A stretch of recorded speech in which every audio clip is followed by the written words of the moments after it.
Então, meus amigos, estamos aqui hoje no segundo episódio do podcast Fala Pessoal. Hoje nós estamos aqui com a Cristiane Francisco, que é uma personalidade importante. Hoje em dia mora aqui nos Estados Unidos, mora aqui próximo da região de Orlando, aqui na Central Flórida. E a Cristiane tem um histórico já muito grande na política brasileira. Ela é filha de um dos maiores ícones aí da política, o Roberto Jefferson, e foi vereadora no Rio de Janeiro, foi deputada federal. Cris, se eu errar alguma coisa, você me fala. Cristiane Cristiane Francisco, Francisco. ninguém fala meu último nome, é Cristiane Brasil. Cristiane Brasil, pô, Cristiane Brasil. Cristiane Brasil. Então, hoje eu estou aqui com ela e vou passar aqui para ela se apresentar, para ela falar com vocês. Muito bom ter você aqui hoje, tá, Cris? Obrigado, obrigado. Acho que a gente pode aproveitar esse momento para contar um pouco da fase que nós vivemos, das pessoas que acabaram vindo para os Estados Unidos não com o propósito que a maioria vem, que é como é às vezes empreender, dar uma vida de qualidade para a família, mas das pessoas que vieram para os Estados Unidos refugiadas de um regime que tomou o poder no Brasil. eh, e eu acho que é importante a gente deixar registrado tudo isso que aconteceu. Então, muito bom ter você aqui. Eu passo a palavra para você. Obrigada, Alexandre, primeiro pelo convite, tá? Quero agradecer a você, agradecer a Ediane que apresentou a gente, agradecer a Bárbara, também sua esposa, que cuida de tudo, tá? Detalhista aqui, bacana a gente ver isso, né?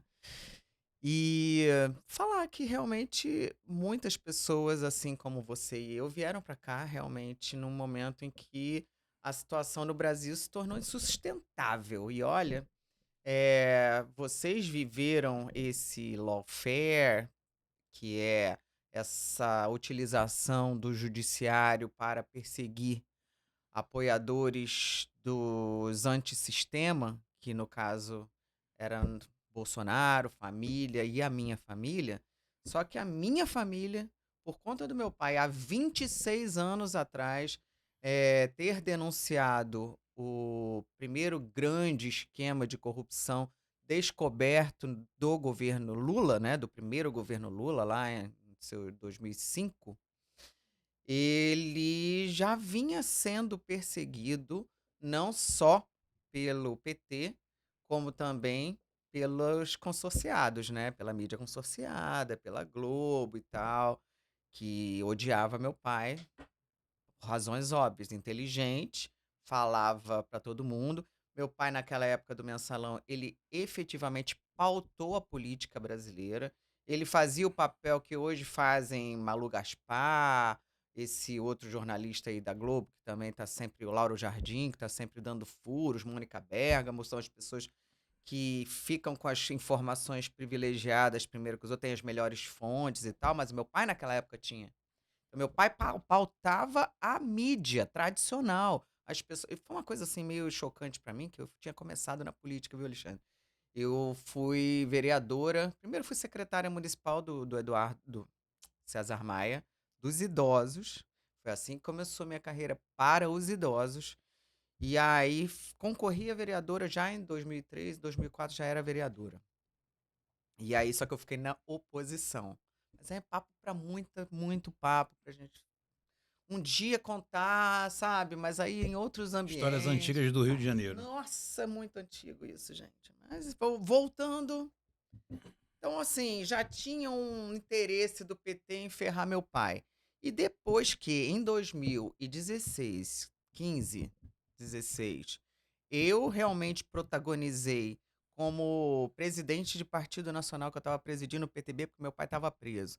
Segundo, fui a primeira deputada federal a aceitar, fazer parte do processo de impeachment da Dilma, porque tinha uma coisa das deputadas, sabe, não quererem, enfrentar a Dilma por ter sido a primeira mulher a subir com a faixa presidenciável no Planalto. Então, tipo, aí eu realmente fiquei à frente de todo esse movimento e aí não teve jeito, não teve Eu não sabia perdão. disso. Interessante essa questão das mulheres não quererem se colocarem no impeachment por ela ter sido a primeira presidente. Eu fui a primeira deputada, tinha uma resistência interna nas deputadas federais para se colocarem contra a Dilma. Elas vieram depois que o movimento pegou e que foi exigido delas que Pressão popular teve em cima dela. exatamente, e pressão dos partidos, pressão dos políticos e tal, mas elas não queriam não,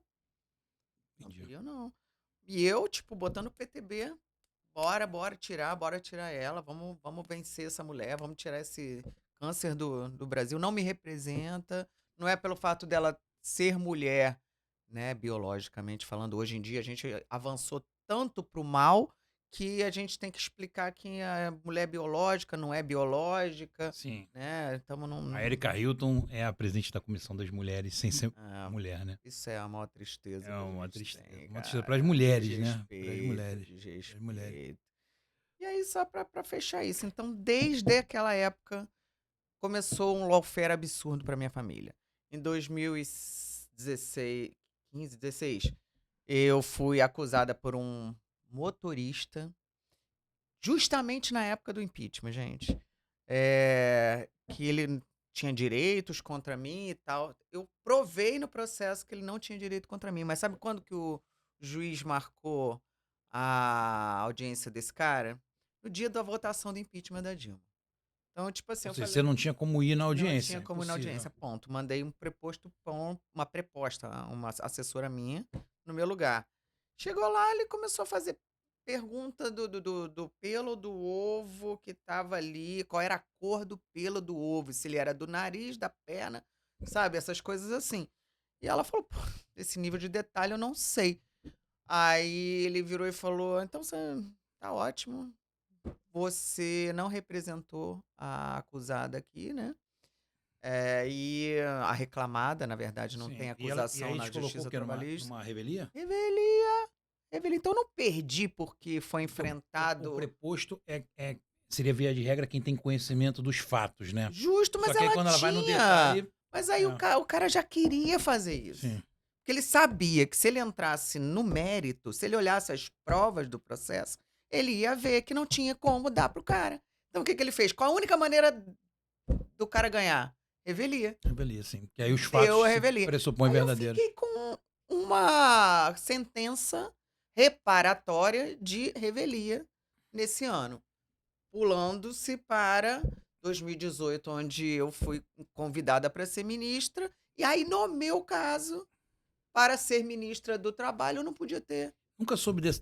Eu nunca soube. Eu sabia que você não conseguiu tomar posse como ministra, mas nunca soube desse detalhe. Uhum. Porque sempre fala assim: a Cristiane Brasil não conseguiu tomar posse como ministra porque tinha uns problemas na justiça trabalhista. Todo mundo tem problemas na justiça trabalhista. Eu fui empresário no Brasil há mais de 15 anos e o que eu tive muitas reclamações trabalhistas porque o Brasil é o recordista mundial De em reclamação reclamatória trabalhista. trabalhista, né? Nos últimos estudos que fizeram, o Brasil tem 2, 3% da mão de obra do mundo e mais de 95% das ações trabalhistas. Então, todo mundo que contrata alguém, pode acontecer de você ter uma reclamação trabalhista porque é colocado na cabeça da pessoa que se ela entrar, ela vai ganhar alguma coisa, ela vai se Ela dar bem. ganha, de Ela qualquer ganha. jeito. E aí, o juiz deu uma sentença condenatória, e aí quando você ia assumir o Ministério do Trabalho, falou, não pode assumir porque ela foi condenada. O que também não teria nada a ver, né? Porque juridicamente não é um Absolutamente impedimento. não. Mas aí a mídia utilizou isso tudo. Depois de mim, tiveram outros ministros do trabalho com condenações trabalhistas que não foram questionados sobre isso. A rainha das condenações trabalhistas é a Margarete Menezes, ministra da Cultura do governo PT agora, com mais de 110 ações trabalhistas. E a Carmen Lúcia, que veio falar de mim, do princípio de moralidade administrativa que eu não tinha para assumir o ministério, pergunta se essa misógina se levantou ou falou qualquer A com relação a Margarete Menezes ou qualquer outro ministro com Absolutamente problemas. zero, falou Não, nada. aquele outro que foi ministro do Temer, do ministro da Saúde, como é que era o nome dele? Da Covid lá, o Mandetta foi do Bolsonaro. Mandetta do Mandetta. Bolsonaro, é. O Mandetta fumava igual fuma cigarro igual uma chaminé. Ele podia ser ministro da Saúde fumando cigarro. E eu não pude ser ministra do Trabalho. Porque tinha uma Tinha condenação uma condenação. em revelia e era no dia. Da votação do Sim, impeachment da claro, Dilma. porque você não tinha como não o ir. juiz falou assim: como pode uma presidente de um partido que se diz trabalhista, porque o PTB é trabalhista, Sim. né? Não pagar os direitos do seu empregado? Mentira! Mentira, Alexandre. É complicado isso, complicado. Isso que a gente vive no Brasil hoje é complicado. A justiça trabalhista é uma coisa que Eu falei o isso, país fui não. massacrada. Eu disse isso que você falou, que a gente não sabe o que passa na cabeça das pessoas para entrar na justiça do trabalho contra o patrão. Pode ser qualquer coisa. Como nesse caso desse cara. O cara não tinha direito a nada, mas pediu tudo, ganhou. Sim. Ó, eu tive durante 10 anos, eu fui dono de lavanderia lá no Rio de Janeiro, né? Hum, Eu tive algumas lojas de lavanderia. E o que acontecia? Tinham funcionários, inclusive alguns até me mandam direct hoje em dia pedindo desculpa e tal. A gente teve um funcionário que nós ajudamos no velório da mãe dele, nas fraldas geriátricas da mãe dele, no tratamento dentário dele. uhum. Então, logo, a gente teve que demiti-lo porque ele estava apresentando problemas na empresa. Ele ingressou com uma ação contra a gente e a gente tinha pago tudo para ele, tudo. E ainda chegou lá, ainda conseguiu ainda o juiz ainda meio que força você ainda a fazer um acordo, ainda dá mais alguma coisa para ele. E aí depois o tempo passou, ele me manda direct pelo Instagram, pô, eu queria te pedir desculpas e tal, tal, tal, mas são coisas que são colocadas na cabeça da pessoa que ela tá trabalhando ali, ela tá achando, ó, quando eu sair daqui eu vou colocar essa pessoa na justiça e tal. Isso é uma coisa, isso é um dos problemas que a gente não vê aqui nos Estados Unidos. Aqui você trabalha por hora, por dia ou pelo serviço prestado. Trabalhou ali, recebeu, acabou, não tem choro, É. não tem nada. Tratou, É só aquilo ali. tratou. Recebeu, É só aquilo recebeu. ali, é Beijo, só aquilo ali. beijo. Mas, Cris, como é que você vê o atual momento eh, do Brasil nessa questão política? Você que tem uma vida aí na política, como é que você vê esse 2026, a gente com eleição presidencial, né, a gente com o Lula com a máquina na mão, né? Ele tem uma rejeição muito grande, mas ao mesmo tempo ele tem uma máquina de muitos recursos na mão dele. Do outro lado, o adversário, que seria o adversário dele, seria o Bolsonaro, impedido, né, pelo sistema, Golpe. por um golpe, né, Um golpe. assim, impedido de concorrer, que seria o adversário natural do Lula. E aí o filho dele, que é hoje o candidato que está melhor colocado na pesquisa, o Flávio Bolsonaro. Como é que você vê a direita nesse ano? O que você acha que vai acontecer? A gente está aí há praticamente 4 meses da eleição. Como é que você vê esse momento do Brasil? Você acha que a direita tem chance de voltar? Você acha que vai para um segundo turno e o Flávio pode ganhar? Ou pelo fato da máquina poderosa e de todo o sistema na mão da esquerda, essa eleição tende a ficar com o Lula? O que que você enxerga nisso? Eu vejo assim, houve uma mudança do eixo mundial político que estava toda preparada para dar futuro para a esquerda no mundo. Tinha todo um movimento que estava inclusive usando os países muçulmanos que adotam o radicalismo da Sharia como braço armado terrorista para ajudar países de esquerda a dominarem o mundo e os principais países do mundo.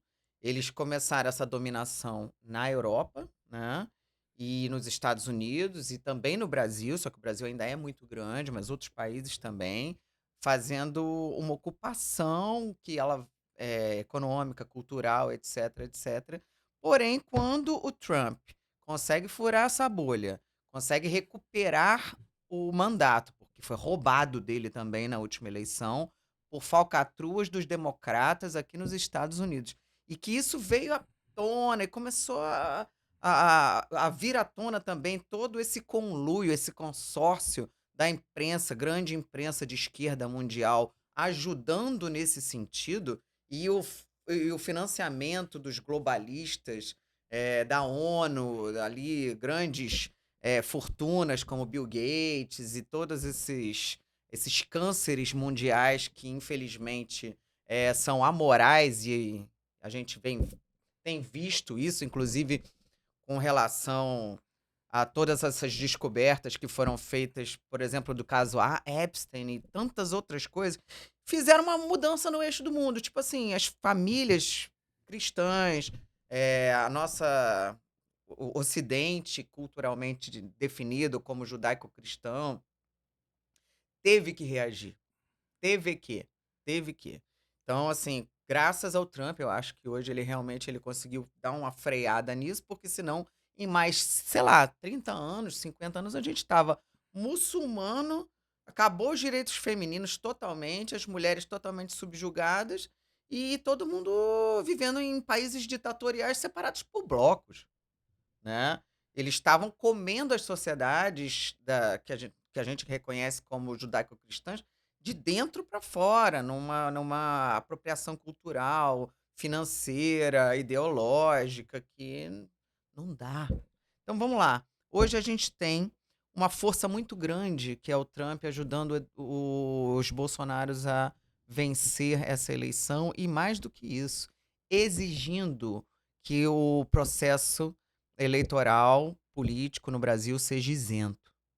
Para quê? Para que dê chance dos adversários, dos oposicionistas, que somos nós, né, direita, ganharmos a eleição. Então, eu vejo com muito otimismo esse processo eleitoral. Graças a Deus, quem vai estar à frente dele também não é o Xandão, não é nenhum desses ministros da banda podre do Supremo Tribunal Federal. O que não impede, né, também que haja assim, uma tentativa de fraudar, não só nas urnas que você aperta um botãozinho aqui e que daqui a 5 minutos elas vão lá para a sala do cofre preto lá do Supremo e viram o voto que eles querem que coloque. Mas eu vejo assim, eles vão tentar fazer com que as eleições sejam ganhas por conta de um quarto do país estar com a população dominada por facções, Regiões dominadas. regiões dominadas por facções. Então, tipo assim, território, um quarto do nosso território hoje é dominado Absurdo. por bandido, né? Então, assim, beleza, agora tomaram mais um baque dos Estados Unidos, né? Porque efetivamente foi um tiraço, assim, bom, né? Maravilhoso no coração, assim, da estrutura nazi-petista, essa classificação das facções como terroristas globais e internacionais, né? Se não faz isso, era esse braço que ia financiar as campanhas sujas da esquerda no Brasil, financiar, porque eles, ó, é muito dinheiro. Muito dinheiro. É muito dinheiro, não dá para competir, mas não, Alexandre, não dá para competir. Assim, é dinheiro o livre o tempo todo. Não falta, porque tá ali dentro da comunidade rodando, né? Quando eu era deputado, em 2016, eu também fui contra a história do Supremo acabar com o financiamento privado de campanha. E quando eles foram lá na Comissão de Constituição e Justiça, seu Gilmar Mendes, já totalmente no projeto de dominação, já tudo definido, quando eles foram lá falar sobre isso, eu falei, isso só vai fortalecer dinheiro sujo. Dinheiro sujo. Você vê que o Gilmar Mendes ele é tão vagabundo que ele nunca fala do dinheiro sujo dos traficantes, mas sempre fala do dinheiro sujo do pessoal do Jogo do Bicho. Não é interessante? Os contraventores do Jogo do Bicho, ele fala o tempo todo, mas ele nunca fala do dinheiro sujo que vem no tráfico, né? Exato. Então por quê? Porque é o dinheiro que eles iam usar. Acabou. Então eu acho que o Flávio tem muita chance de ganhar. Acabei de ver uma pesquisa que o Flávio voltou a estar na frente do Lula. E isso é o que está dando desespero nos caras. Os caras não estão conseguindo conter o avanço da direita ideológica que está sendo seguida pelos mais humildes, os favelados, as pessoas de bem, as pessoas que estão ali na ponta, porque elas foram também as mais prejudicadas. O povo brasileiro está pobre. O povo brasileiro está pior do que pobre. Pior do que você tá pobre é você tá sem esperança.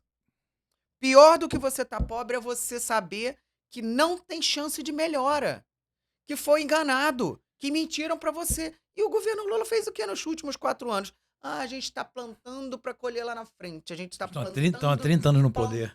plantando e não colhe nada. Colhe cocaína, colhe fentanol, colhe passar a rota das drogas pelo Brasil. É isso que a gente quer.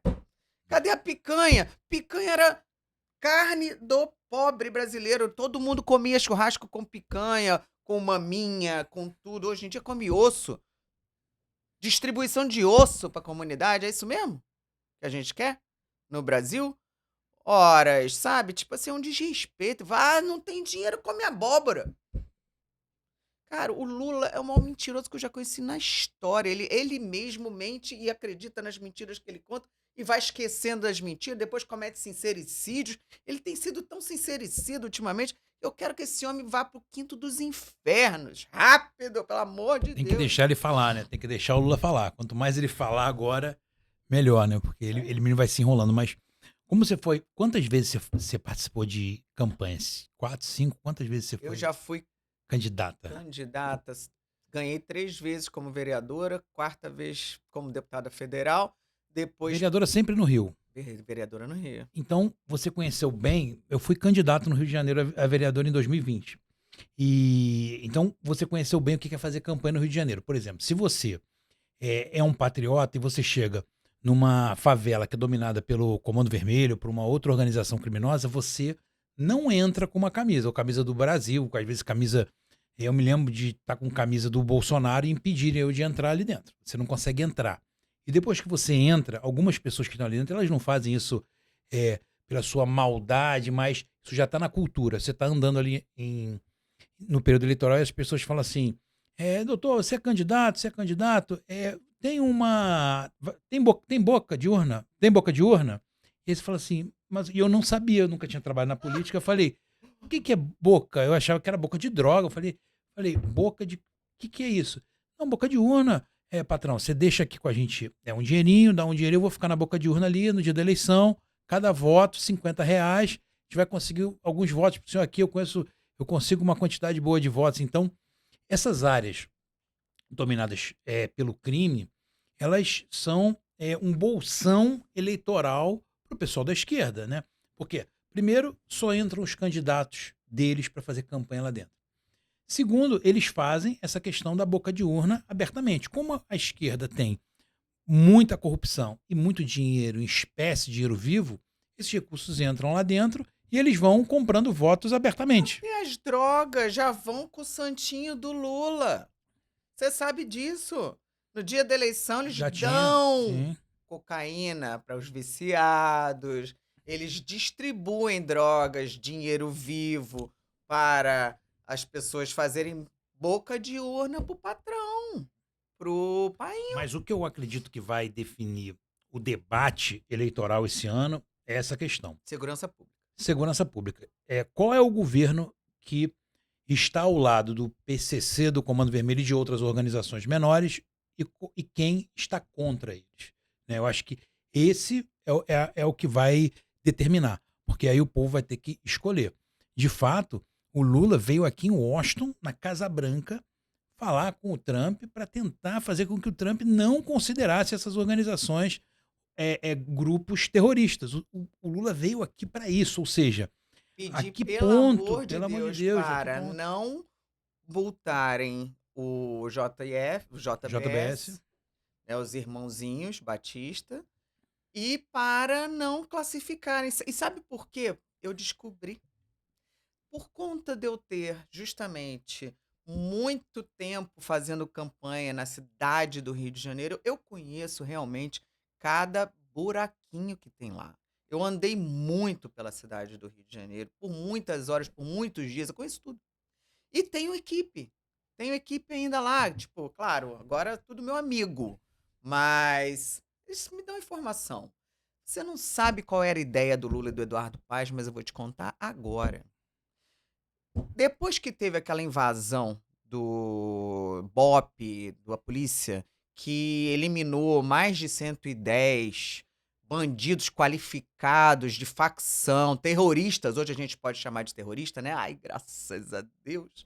Então, depois que foram eliminados mais de 110 terroristas, os chefes de facção mandaram os faccionados, os terroristas, descerem para o asfalto e aterrorizarem.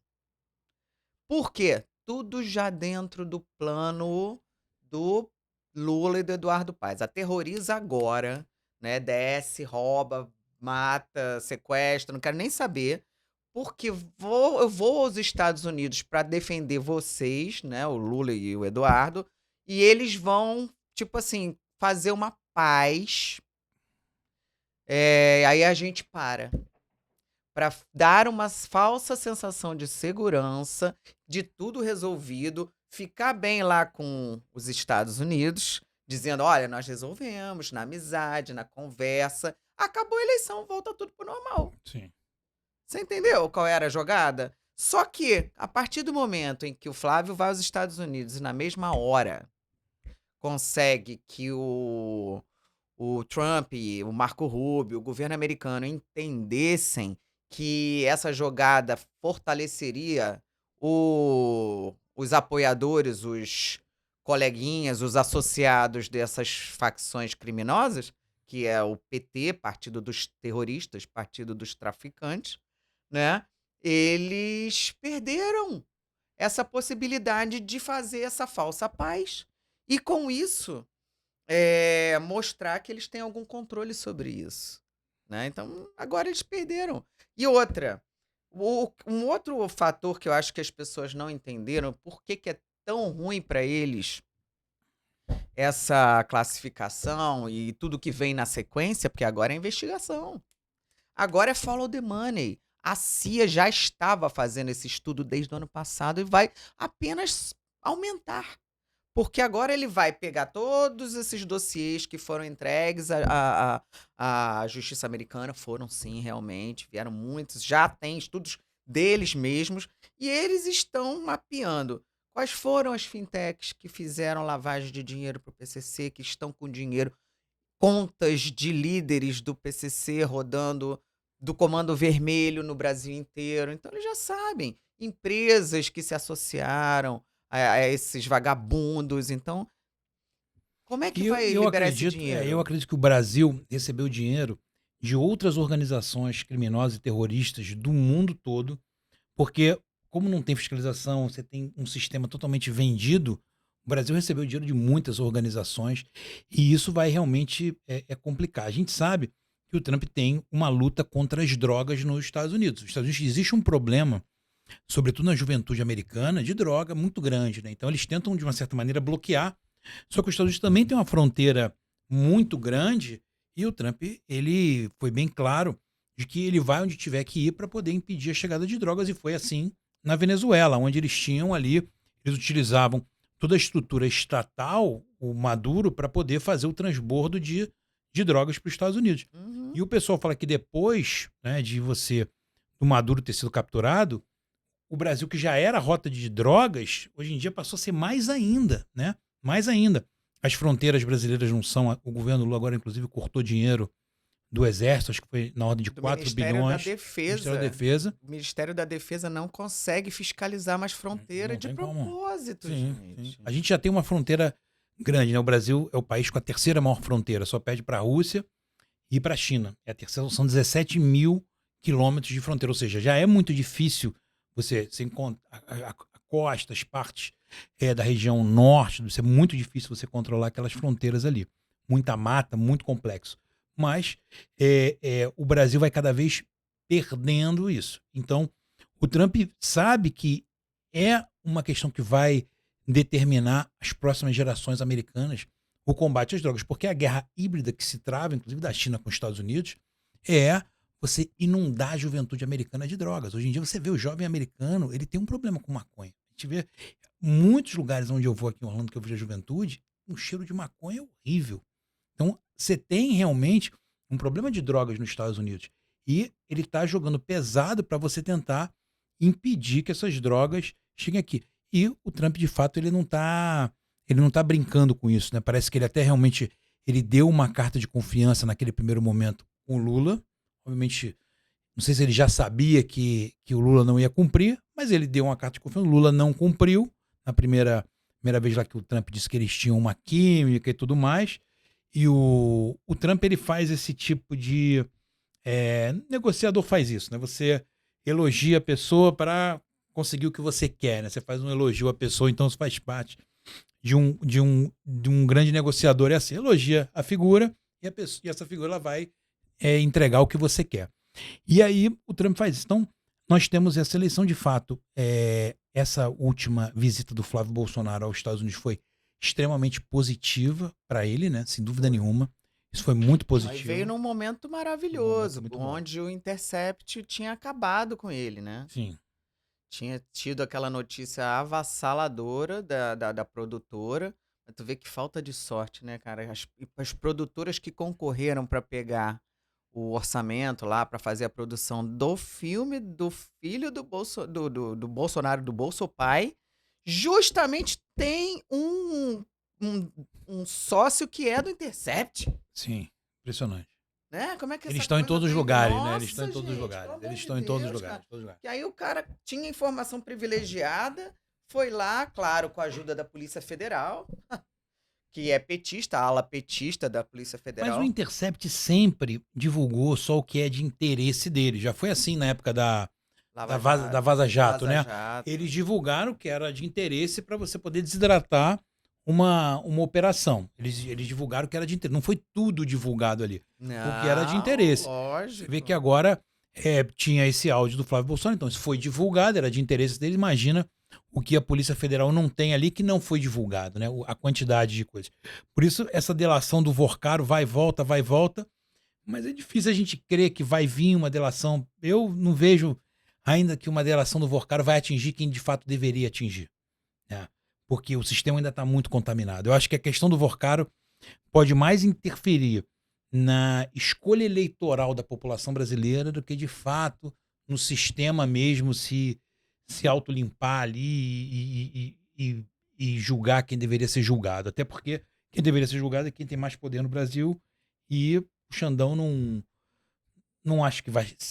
Se você não chegar nos grandes poderosos, a delação já não é real, né? Gente, olha, eu não sei se você assistiu, mas eu assisti recentemente e eu realmente recomendo as pessoas para irem lá na página do YouTube do Brasil Paralelo, porque está aberto o documentário sobre El Salvador, sobre como que o medo mudou de lado por conta das políticas do Bukele de enfrentamento, fazendo um estado de exceção, ganhando praticamente 70% das cadeiras da Assembleia de El Salvador.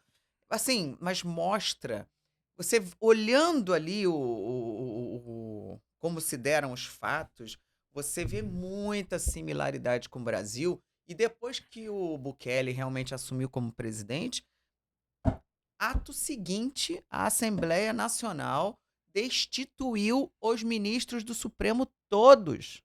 Eu assistindo ali, eu me vi falando que o Alexandre de Moraes estava devidamente empichado e para seguir para a prisão. Isso vai acontecer, gente. Você tá desanimado, Alexandre. Não estou desanimado, é porque, vamos lá, para falar a questão do Alexandre de Moraes, eu ainda vejo que ele tem poder total, não só no STF, mas em todos os tribunais do Brasil. O que ele quer que aconteça, Isso é acontece. verdade. Eu sei Ele porque botou todo mundo. os processos que correram contra mim não correram no Supremo, correram em outros tribunais. E tudo que ele pede, ele consegue em prazo recorde. Eu sou advogado há mais de 20 anos no Brasil. Os prazos são recorde. Eu fui condenado civilmente no primeiro processo dele contra mim num prazo que eu nunca vi. Num prazo, assim, de Tribunal de 2 meses. exceção. Entre uma citação e uma sentença sem Tribunal de audiência, exceção. entendeu? Meu amigo, Então, é porque eu ia falar do lawfare, mas é uma pessoa que tem TDAH como eu, ela começa falando e ela, tipo, vai pra lá, vai pra lá, vai pra lá, vai pra lá, abre 5 frentes e não termina nenhuma. Mas eles, então vamos lá, fala do eles lawfare. eles me condenaram, eu tinha sido absolvida da postagem que eu fiz, repostando um vídeo que eu recebi numa lista de transmissão, um vídeo do meu pai, fazendo uma crítica jurídica, claro, com ofensas pessoais. Mas a Carmen Lúcia, não ao Supremo Tribunal Federal, mas a Carmen Lúcia, sobre o fato dela ter excepcionalizado o uso da Constituição para poder censurar a Revista Oeste e a Jovem Pan. Previamente, censurar previamente. Censura prévia, sabe? Só um pouquinho aqui, só um pouquinho. Só dessa vez. Só dessa vez a gente vai censurar, mas se alguém falar que isso é censura, a gente tem que rever. É aquilo mesmo, né? Então, eu tinha sido o juiz de primeira instância do Tribunal Regional Eleitoral de São Paulo, tinha me dado a mim e ao meu pai ganho de causa. Aí, pô, falei, tá tudo certo, né? Fomos inocentados e tal. Combinou minha surpresa, Ministério Público recorre. A menina do Ministério Público que recorreu, por um acaso só, tinha sido aluna do Xandão, tá? E aí houve a pessoa do Ministério Público que fez a acusação contra mim, visivelmente do esquema, a juíza visivelmente lambe-botas do Xandão, chegou a colocar na sentença, Alexandre, que eu tinha que me condenar para dar o exemplo. Dar o exemplo. Eu não podia ter feito o que eu falei da ministra, que ela é uma bruxa de Blair. Se bruxa de Blair me condenou, eu tenho uma condenação penal por conta disso e ainda tive que pagar a multa eleitoral num outro processo. Eles fizeram assim Sim. todas as justiças, né, que eles podiam, eles fizeram. Então eles me desmonetizaram, eles penhoraram meu único bem, eles me tornaram inelegível. Eles vão tirando seus meios de ação todos, até te sufocar completamente. Eles usaram a Globo para acabar com a minha reputação, covardemente. Aí quando eu vejo o Gilmar Mendes falar, ai, a noiva do Vorcaro, tadinha, foi tão humilhada. Eu falo, cara, se dane. Uma mulher que achou bonito, eu fui sua amante por 6 meses. Falar um negócio desse, tipo assim, eu passei por esse negócio de amante aí 6 meses. E comparar com o meu caso ali, a quantidade de acusação, de charge, de desmoralização, de brasileirinhas. Os caras fizeram, botavam Cristiane Brasil na lancha com Fortão. Nome de vídeo pornô, cara. E, tipo assim, ninguém levantou um pedaço de unha pra me defender, né? E aí você vê a diferença, é bárbara. Acabaram comigo, mas sobrevivi, tô aqui, ainda vou voltar para acabar com esses caras. Mas na audiência que eu tive presencial, quer dizer, o Moraes entrou por vídeo na audiência no Tribunal do Rio de Janeiro, e a audiência criminal, pelo vídeo que eu tinha feito há anos atrás, e aí antes do juiz querer finalizar a audiência, ele fala assim para mim, você já foi condenado a algum crime? Eu falei, não, claro que não, nunca cometi nenhum crime, não sou de cometer crime. E aí eu pergunto para a promotora, eu falei, doutora, a senhora viu o vídeo que eu fiz falando do Moraes? Ela falou, não viu o vídeo. Eu falei, como é que a senhora fez a denúncia contra mim, se a senhora não viu o vídeo? Aí o juiz olha para mim e fala, aí eu olho para o juiz e falei, excelência, o senhor viu o vídeo? Ele falou, não. Eu falei, então como é que o senhor está sugerindo que eu já tivesse cometido alguns crimes se o senhor nem viu o vídeo? Teria nem como o senhor fazer essa audiência sem vocês terem assistido o vídeo. Então, obviamente que vocês estão fazendo uma audiência baseado em quem está aqui se colocando como vítima, porque era uma denúncia do Ministério Público, mas com o Moraes como assistente de acusação.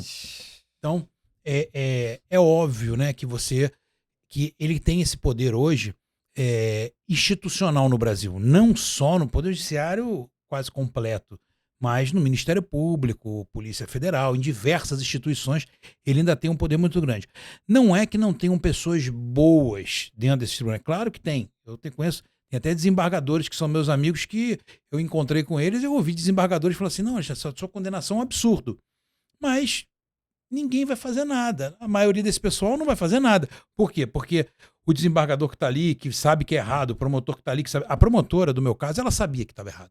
Ela deixou bem claro na audiência que por ela fazia um acordo, mas ela disse que ela não poderia, porque ela tinha recebido um comunicado do procurador-geral. Então ela disse, eu por mim faria uma transação penal aqui e morreria aqui o assunto.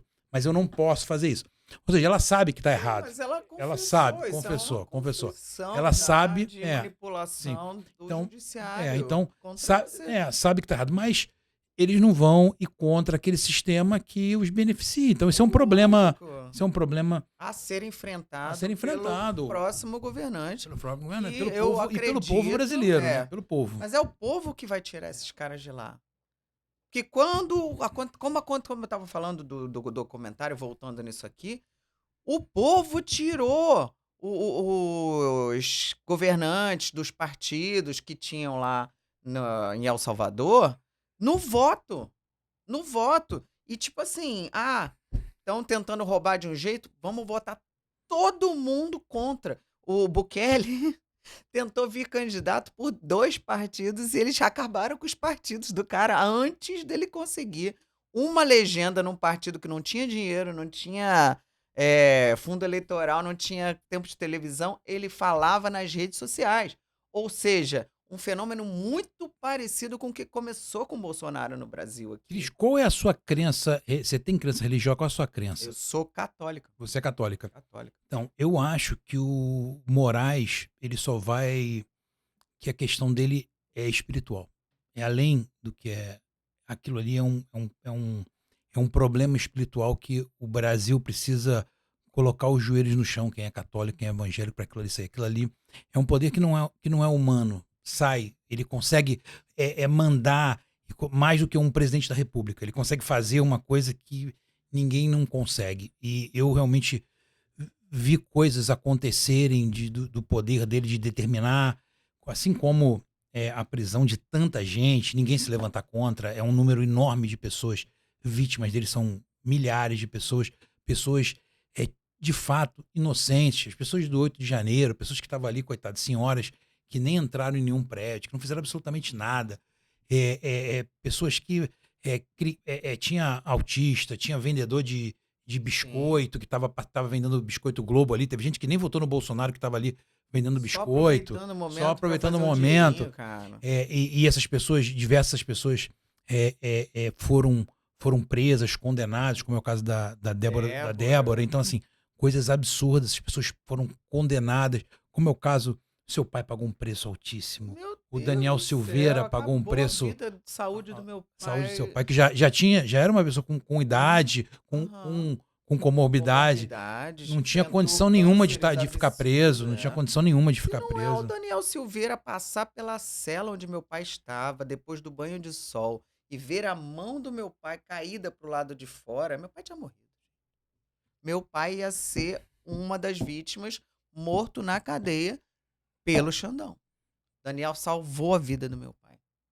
E isso é uma dívida que eu tenho com o Daniel O Daniel é Silveira. uma pessoa maravilhosa. Eu gosto muito do Daniel. Eu adoro o Daniel Ele é uma Silveira. pessoa Além de maravilhosa. tudo, ele é de Petrópolis, Ele é de né? Petrópolis, ele é da sua Ele é cidade. deputado. Eu, papai e ele. Ele- Eu, papai e ele fomos 3 perseguidos, 3 caçados por esse sistema, porque viramos antissistema. E somos de Petrópolis. Interessante. Sim, interessante. Mas assim, essa questão é uma questão extremamente complicada. Eu sei porque eu lutei juridicamente com todas as armas que eu poderia ter juridicamente, como com advogados. Meus advogados foram professores meus da faculdade. Eu fiz de tudo e assim, nada, absolutamente nada nós ganhamos. Todos os processos, todas as decisões, a gente perdeu todas. Nada a gente conseguiu. Então foi uma coisa assim, absurda quando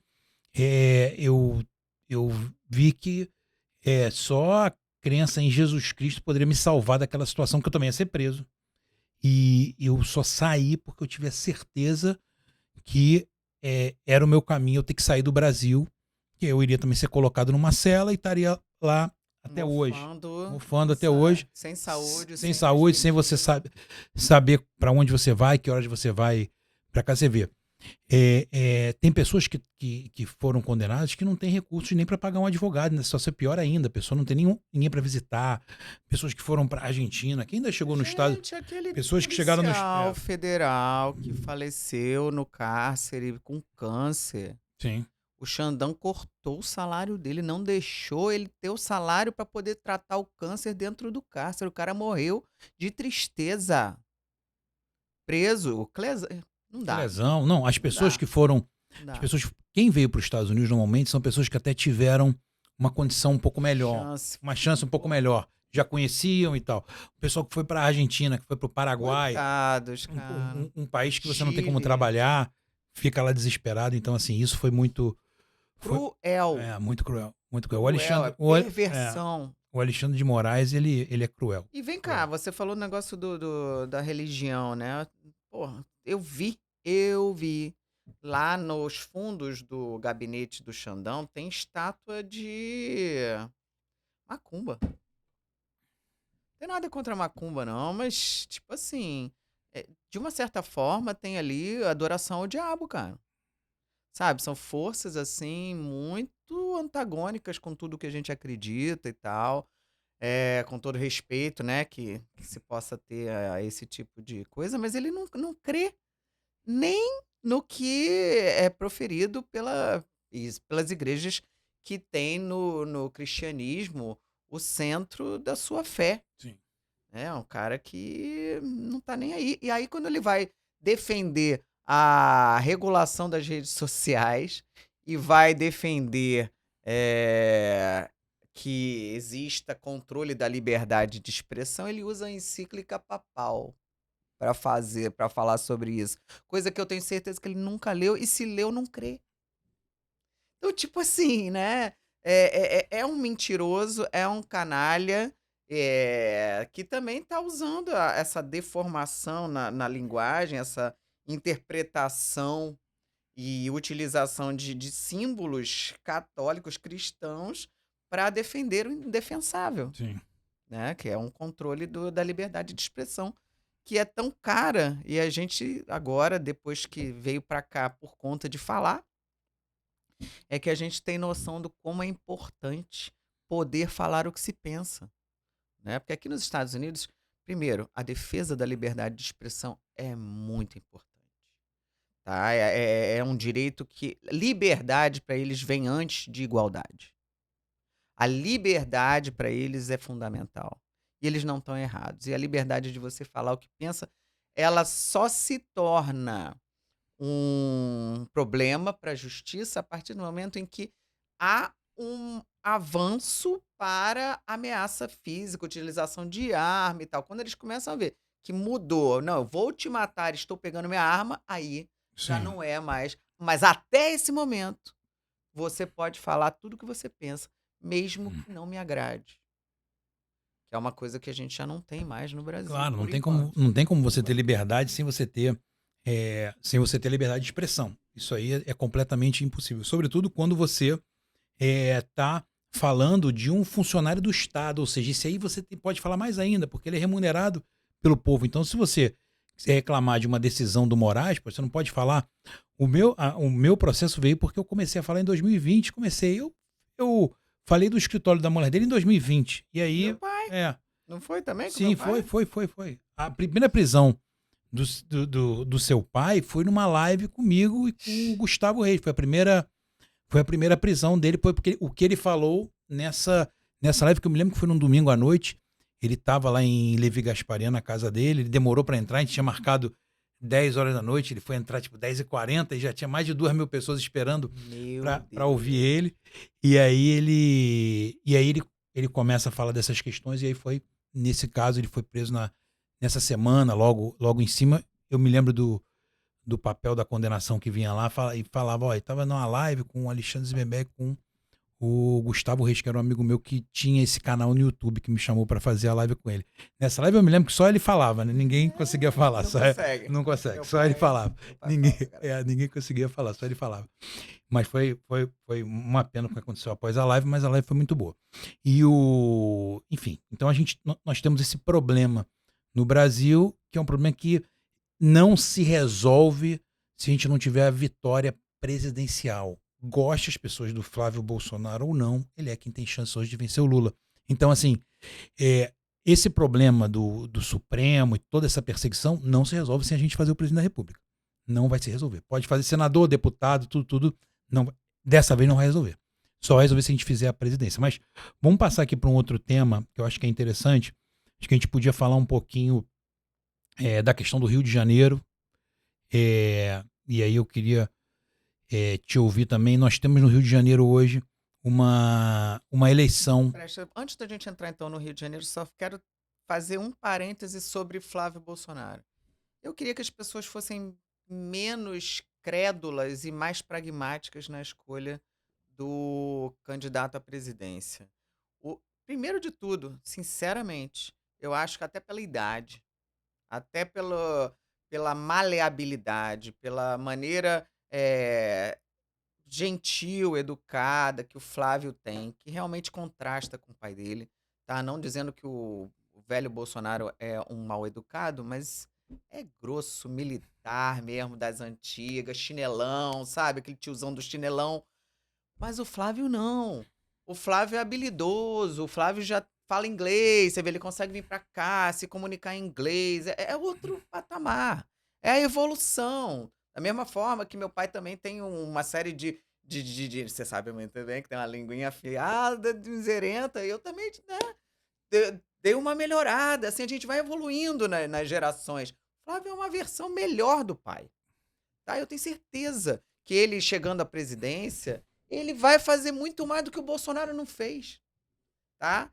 E assim, ultrapassaram as barreiras do passado já, entendeu? Eles já limparam aquilo que ficou para trás das práticas políticas que eram aceitáveis, porém não eram práticas éticas.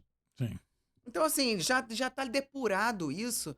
Flávio vem forte e vai fazer a diferença, eu tenho certeza, quando ganhar a eleição. Eu gostei muito do Flávio, depois que teve o áudio do Vorcaro, o Zema foi com tudo para cima dele, né? O que eu achei que não foi adequado. Por exemplo, o Caiado teve um comportamento melhor em relação ao Flávio. O Zema foi com tudo para cima do Flávio. Não sei se ele achou que ele iria pegar o lugar do Flávio, enfim, foi com tudo ali. Não foi bom para ele, acho que foi ruim para o Zema. Acho que o Zema estava indo bem antes, não foi bom para o Zema. E aí eles se encontraram numa feira em Minas Gerais na semana passada, era a Feira do Leite, era uma coisa do tipo. E o Flávio tratou o Zema super bem, falou, não, a gente tá junto. Então, assim, eu achei aquilo ali de uma habilidade política, de uma sabedoria, sabe? Não levar tudo a ferro e fogo e tal, porque a gente sabe que pode um falar uma coisa ou outra que a gente não gosta, pode ter atos, é impossível você concordar com tudo, impossível você concordar com tudo de uma pessoa, mas a gente precisa entender que o adversário é o Lula e o PT, e que todos esses precisam estar juntos no segundo turno. E, obviamente, quem vai para o segundo turno vai ser o Lula e o Flávio Bolsonaro. O segundo turno vai acontecer no Brasil, tem essa polarização e a direita precisa do maior número de apoio. Mas essa questão que você falou foi muito bem você ressaltar. E tem essa outra questão do Flávio nesse episódio do Master, que eu acho que é uma coisa que tem que ficar muito pontuada aqui. O entorno ali do Bolsonaro, Felipe Martins, Carlos Bolsonaro, esse menino que eu não suporto, Kim Paim, e alguns outros influencers ali que são pagos para monitorar os aliados. É como se fosse ali um complô, um comitê de avaliação constante de tudo que se passa com os próprios aliados, porque não pode crescer ninguém que não seja eles. Né? Então não pode ter sucesso, aparecer, ter resultado eleitoral que não seja ali o Bolsonaro, isso, aquilo ali, aquela turminha que fica ali. Eu tenho certeza que na época lá do Bolsopai, ele perdeu muito apoio de quem ajudou a elegê-lo lá em 2018, por conta dessa entourage que fica, você falou a palavra Bolsonaro de um jeito diferente. Eu acho isso Você fez uma cara de péssimo. triste quando falou Exatamente, você não fez aquela felicidade. Então eu acho assim, o Flávio, ele tá demonstrando que ele sabe jogar a política e ele vai ser um grande estadista para o Brasil. Isso mais, essa questão, esse comportamento de atacar aliados, isso mais prejudica do que soma, Aí vai sem chegar dúvida no nenhuma. ponto que eu queria, que é a questão da direita, como se comportou logo depois que saiu o áudio do Flávio. A galera simplesmente não parou para pensar. Simplesmente Até eu acho que puxado muito pelo Zema, que eu acho, tá? Mas isso é um achismo meu. Não acho que foi sem querer, Alexandre. Eu acho que foi de propósito. Acho que já estava alguma coisa ali mancomunada. Eu acho até que o Zema já sabia que isso ia sair.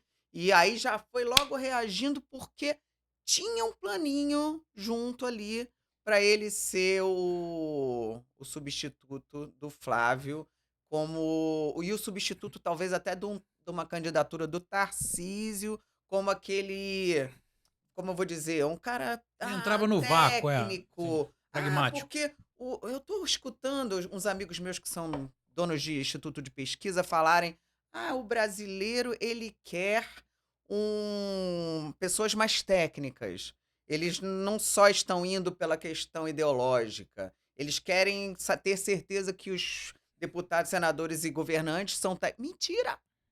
A galera quer quem derrote o PT. Essa é a verdade. Querem se livrar da esquerda no Brasil.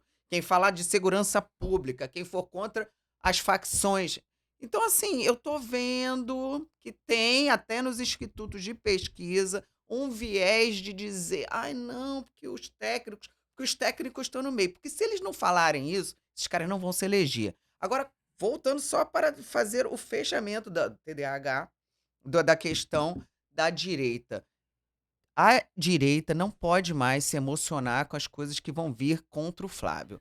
Eu acho que a gente tem que entender, daqui para frente, que antes de reagir tem que pensar, tem que analisar a quem interessa.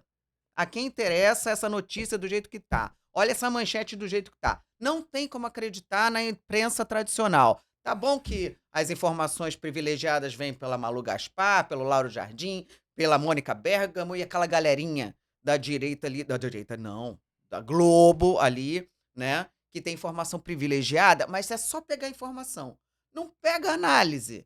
Pensa, pensa, não reage. A gente tem uma obrigação, vencer o PT. Quem vai vencer o PT e vai fazer as reformas que a gente precisa? Flávio Bolsonaro. Não tem outro. Acabou. Sim, sim. Então, fechando essa questão aqui do cenário político nacional, vamos então para essa questão Rio de Rio Janeiro. de Janeiro, né? Que é a nossa capital cultural, né? A capital cultural do Brasil e que deveria ser a capital federal, acredito eu. Hoje em dia isso é impossível voltar, mas acredito que deveria ser até Poxa. hoje a nossa capital, o Rio de Janeiro. Então nós temos uma eleição do governo do estado do Rio de Janeiro que a gente tem uma ampla vantagem do Eduardo Paes, que vem por 4 mandatos de prefeito, vem de um grupo político que já vem de mais 4 mandatos, 3 do César Maia, um do Conde, o mesmo grupo ali no Rio de Janeiro há décadas comandando a cidade do Rio de Janeiro. A cidade, ela decaiu nesses últimos anos. Eu acho que o Eduardo Paes ele traz uma quantidade de malefícios para a cidade muito grande, mas ao mesmo tempo ele consegue fazer um marketing positivo para ele. É uma coisa assim, é um poder também De enganar de os outros, enganar né? a população Incrível. incrível, né? Um cara que ganha as eleições com facilidade para prefeito no Rio de Janeiro. Ele ganhou as últimas eleições, as últimas duas, né? Aquele ganhou do Crivella foi no segundo turno, mas foi com uma larga margem. A última do Ramagem ele ganhou no primeiro turno por uma, uma vantagem enorme. Começou a sua campanha antecipadamente, disse que não iria desistir, não iria renunciar para ser governador, mas obviamente Óbvio que a gente não já cumpriu, sabia. já sabia, não cumpriu a palavra dele e está muito na frente nas pesquisas. A direita não lançou nenhum candidato, não preparou ninguém, não tinha nenhum candidato.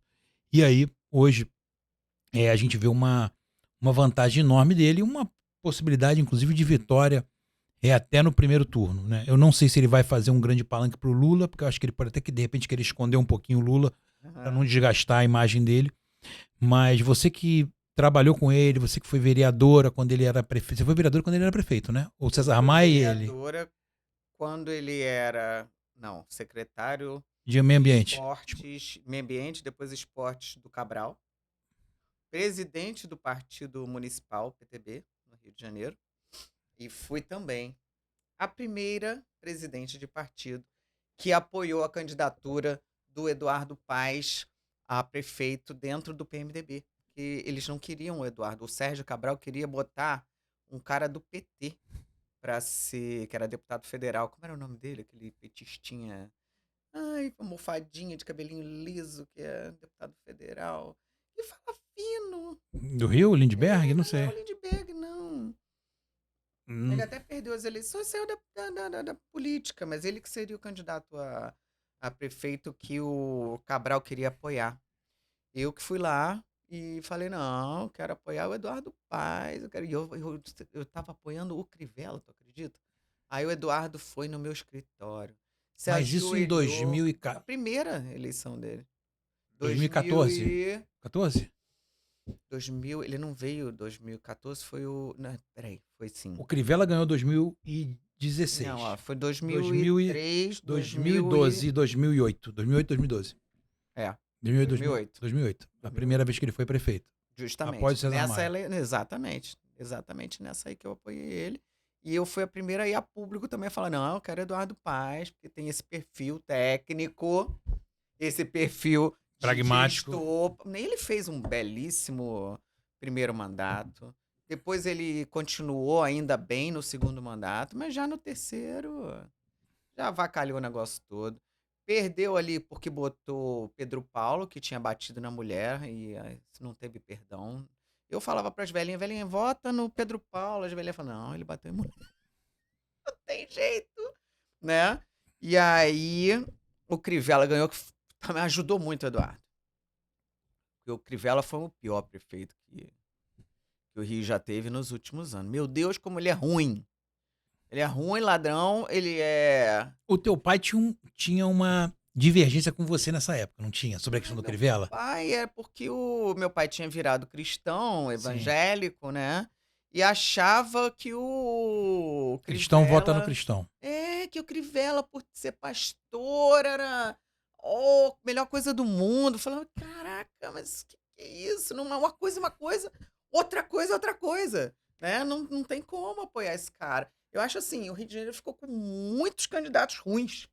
Depois que a Lava Jato realmente fez uma limpa ali na política brasileira, da carioca, e botou uma galera presa, mas há muito tempo o Rio de Janeiro já vem tendo a interferência dos grupos à margem da sociedade, os marginais, nas 3 esferas de poder, municipal, estadual e nacional. E no Rio de Janeiro isso ficou muito pior. Ainda tinha a galera da contravenção junto. Então, a galera da contravenção ficou bancando a Alerj, né? E políticos ali ligados à Alerj que precisavam de financiamento porque cortaram o financiamento privado, que era onde a gente conseguia efetivamente ir numa empresa, que alguém te patrocinasse o partido. Isso foi tirado das pessoas e só passou a ter dinheiro para fazer campanha quem tinha alguma ligação com grupos criminosos no Rio de Janeiro. E aí o Eduardo tem apoio dos criminosos. A galera dos comandos ali, ele, muito tempo que ele tem todo mundo ali na mão. E hoje, assim, mais do que nunca, aquilo que você falou é uma realidade que você sentiu na pele. Só entram nas comunidades. Você nem entra. Você nem entra. Não entra nem mais. entra. Não entra mais. Nem entra mais. Eu ainda eu andei muito no Rio de Janeiro na época das UPPs. Sim. Então foi uma época que, inclusive, mulheres como eu podiam andar em comunidades sem ter que ficar com escolta policial. Eu não tinha segurança, eu não andava com segurança, Alexandre. Eu conseguia entrar e sair e fazer trabalho social porque tinha a presença dos policiais. A partir do momento em que a milícia entrou no sistema e em determinados momentos e lugares passou, inclusive, a fazer a segurança dos comandos, segurança das facções criminosas, porque passou a ter mais poderio bélico, porque era a galera que era ex-polícia. Meu Deus. Ô Rio de Janeiro, meu Deus do céu. Complicado, né? Que tristeza. E o Eduardo ficou sozinho. Ele conseguiu, de alguma forma, se Mas ele já ensaboar. E ele já é muito conhecido, ou seja, eles podem impedir a mim de fazer uma campanha, mas não vão impedir a ele. Não, É mais difícil. Ele tem esquema. E ele botou o boné eu tenho do a foto. CPX. Ele botou o boné do CPX com o Lula, eles Ele entram que ali, né? levou junto com o Flávio Dino, que fez aquela 2 reuniões com a esposa lá do número 1 do Comando Vermelho, com tudo pago, indo para Brasília, para o Ministério da Defesa. Você lembra Então, disso? hoje em dia, você fazer uma campanha no Rio de Janeiro municipal para vereador é muito difícil, porque o território está quase todo tomado. Eu não consigo. Até para a nível de estado é mais fácil, porque o interior você ainda consegue É, transitar. é. Agora, Baixada Fluminense, Não vou, São Gonçalo, não vou.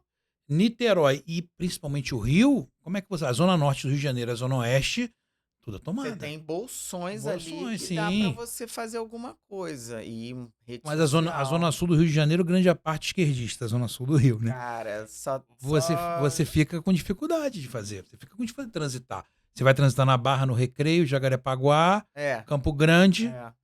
Fora dali, você já não vai mais. E, por exemplo, Campo Grande, nos centros ali, aí é Tô tranquilo. falando sério, é Na mesmo, Barra é ali, mesmo. Jacarepaguá, no centro. Se você for para uma área de favela, você já não vai entrar mais. Jacarepaguá você tem a região de Jacarepaguá, que antigamente era até Melissa, o Comando Vermelho até tomou ali parte da Gardênia. Sim, Isso aí tomou a hoje Gardênia tomou a das Gardênia, Milícias. tomou da milícia. Iu, Tomou, iu, iu. tomou. Eu tenho amigos que moram ali e agora não é mais a milícia, agora é o Comando Vermelho. Ele tá tentando tomar o Rio das Pedras também. Não tomou o Rio das Pedras ainda, mas está tentando tomar o Rio das Pedras. Então o Rio de Janeiro, ele tá assim, complicado demais. Complicado, um E problema muito avançado. o Eduardo, ele conseguiu ser hegemônico e não tem opositor, Não não tem tem. oposição a ele. O último bastião de oposição, que seria Cláudio Castro, que sempre foi vagabunds, bandido de, ó, conheci Cláudio Castro quando ele era assessor de plenário do Márcio Pacheco, que virou conselheiro do Tribunal de Contas do Pro Tribunal de município. Contas, é. Putz grila, aquilo ali, gente, Deus me Tem livre. jeito o Rio de Janeiro? Tem jeito o Rio de Janeiro, mas vocês imaginam, quem estava ali ainda de frente era a família Bolsonaro. Um tá vindo presidente, o outro tá exilado aqui. E o Carlos foi pro sul. Você concorda com o Carlos ser candidato a senador em Santa Catarina?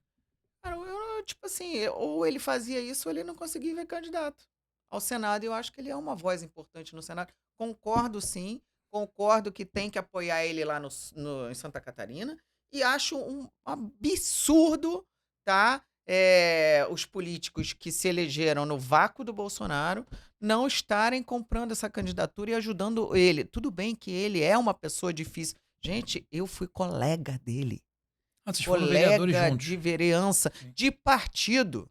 Nós, eu, Carlos, Ele viemos era do PTB, né? candidatos pelo PTB. O Carlos era do PTB. Não, se eu for contar essa história, nossa, essa história a gente apoiou o Bitar do PT, Do PT. O PT. tá? E aí o Bolsonaro queria sair do partido, queria, não, melar tudo, ficou pé da vida com esse negócio da gente apoiar o Bitar. Mas o Bitar não tinha a menor chance de ganhar. A gente fez isso naquele momento em que papai disse que fez as alianças naquele ano justamente para ajudar os candidatos do PTB, porque vinha financiamento, Sim. né? E aí, na sequência, aconteceu aquela história do mensalão toda, entendeu? Mas o Carlos, ele tem autismo. Tudo bem, tipo, não é uma coisa. Nem tô falando isso como uma questão que diminui ele, não, mas ele tem realmente muita dificuldade de ter esse contato próximo e ficar amigo de todo mundo. Ele não é uma pessoa simples, ele é muito inteligente e por ser autismo ele tem uma certa ojeriza a pessoas.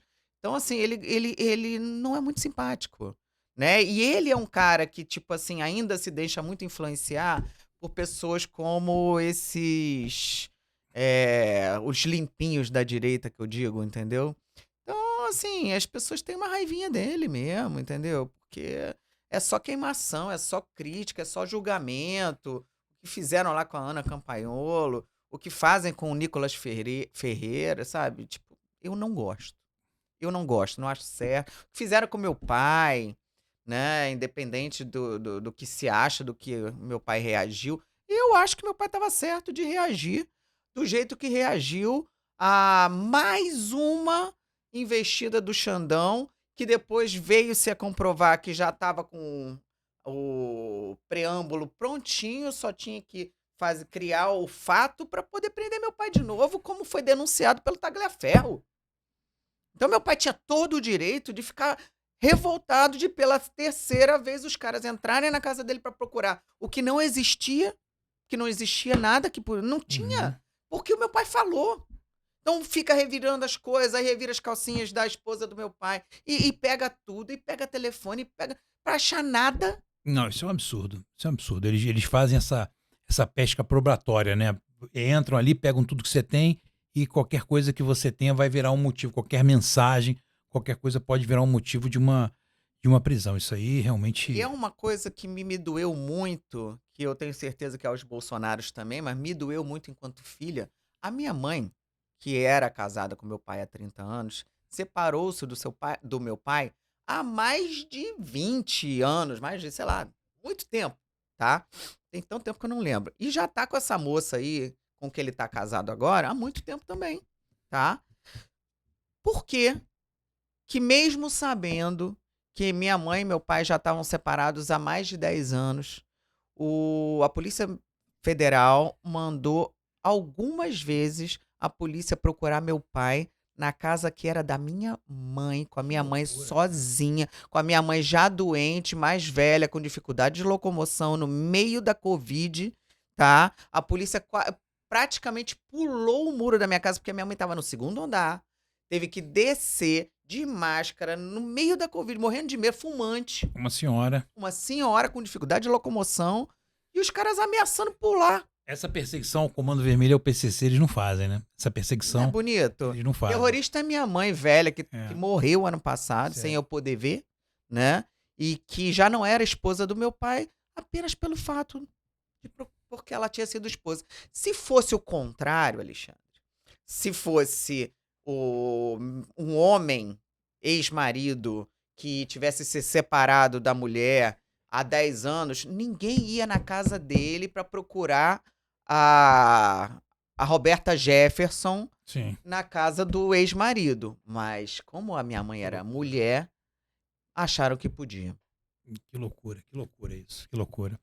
Bom, então assim, a gente falando essa questão do Rio de Janeiro, né? Finalizando essa parte do Rio de Janeiro que você vê e realmente o momento não é bom, né? Porque as pessoas que eram boas no Rio de Janeiro, muitas se afastaram.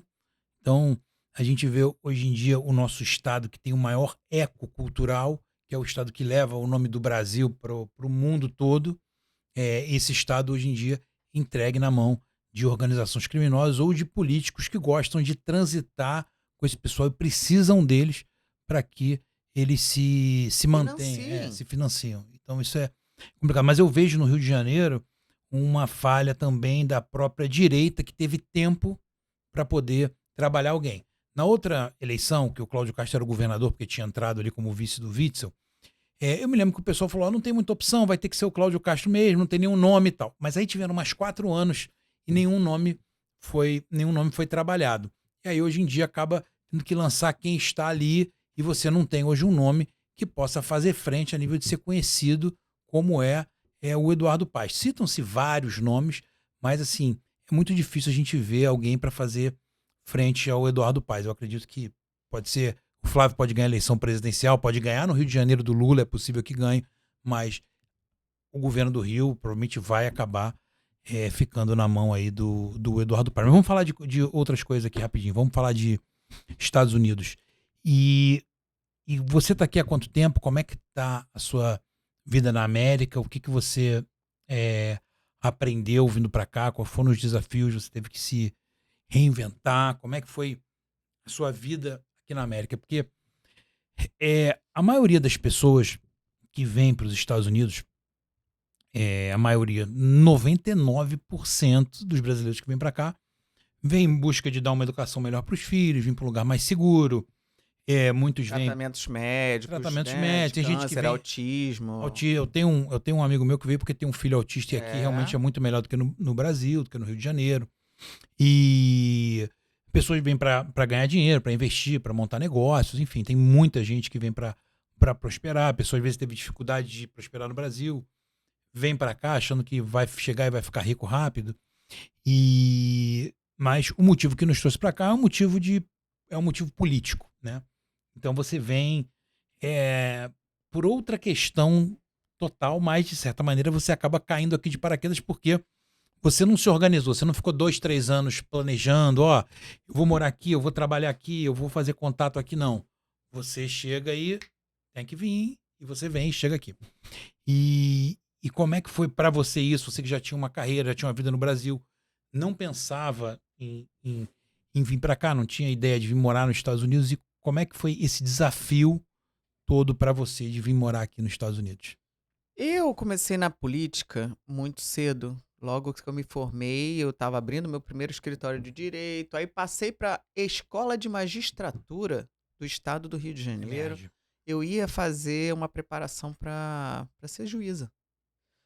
Só que no meio, no meio do caminho, meu pai me convida para ser secretária do César Maia, secretária dos idosos. E aí, como eu tinha assim, uma adoração pelo meu pai, muito grande, pelo todo, né? Aquele cara que você só vê na televisão, desde o povo na TV e não sei o quê. E eu nunca tinha tido a chance de ficar próxima a ele. O cara me convidou para trabalhar na política. Eu falei, é a forma que eu vou ficar perto do meu pai. Essa foi realmente, assim, a minha grande motivação inicial. E também falei, vou ter um título público, já vou começar bem, já tenho um título diferenciado dentro do judiciário que pode, de repente, me ajudar na hora de ter Na hora título, da né? aprovação. É, Sim. exatamente. Aí, de secretária municipal, Laura Carneiro me falou, papai, a Cristiane tem toda... Não, Roberta, ela vem candidata a vereadora, você tem que botar essa menina para vereadora. Aí veio Léo Simões, você lembra do Léo Simões, ex-deputado federal? Não. Léo Simões, amigão do meu pai também. Ih, a Xane vai pra política. Aí me lançaram vereadora, ganhei eleição. Ganhei eleição, beleza. E aí fiz minha carreira lá, né, na política. Juntei um dinheirinho. Quando começou essa perseguição política toda em 2018, eu não vinha candidata. Eu tinha combinado com o Temer que eu ia continuar ministra até o fim do governo dele. Foi uma das condições que ele me pediu. Não, ó, só não pode Largar. largar agora, porque a gente vai fazer um mandato tampão e aí você fica comigo. Eu falei, tá bom.